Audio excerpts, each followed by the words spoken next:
Kuya, kaya mo ba? Kaya.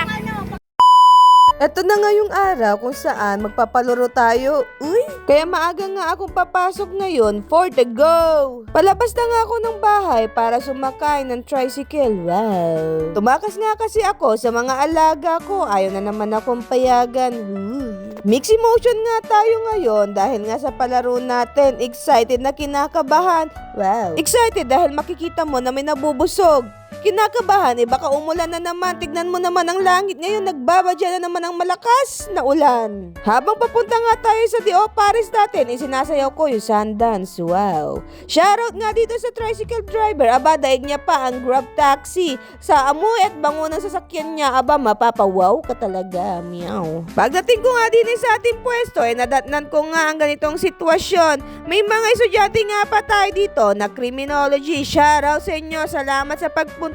Araw-arawin nyo ang masarap na D.O. Paris, charis. Hindi nga namin alam kung paano natin isisingit yung palaro natin dahil dire-diretso nga ang customer natin. Wow, for the couple pang atit kuya ko. Maya-maya nga, magdi-decide na nga kami na isuot na namin ang bago naming uniform. Uy! Tama nga may gusto nga ng D.O. Paris sa t-shirt.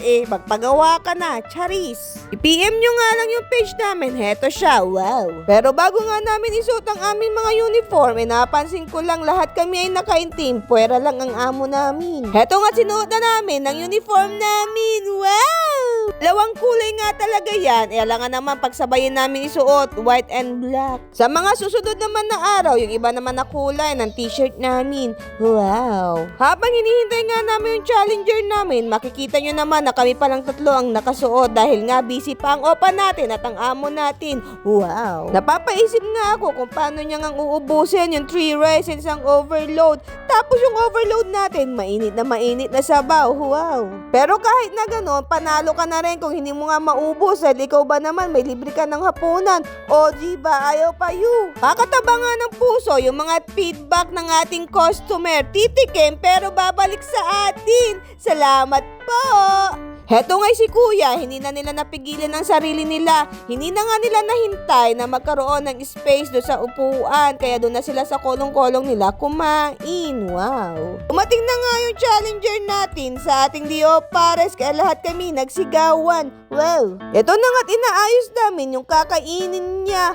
Wow! Abat customer nga namin to dahil lagi dito siyang kumakain kaya tiwala kami na talagang mauubos niya ang D.O. Paris natin. Sa sobrang lakas ng kumain hindi ko alam kung saan aabutin. Bago nga tayo mag-umpisa, kailangan na muna natin siyang interviewin kung kaya niya namang ubusin ang D.O. Paris. Barbie?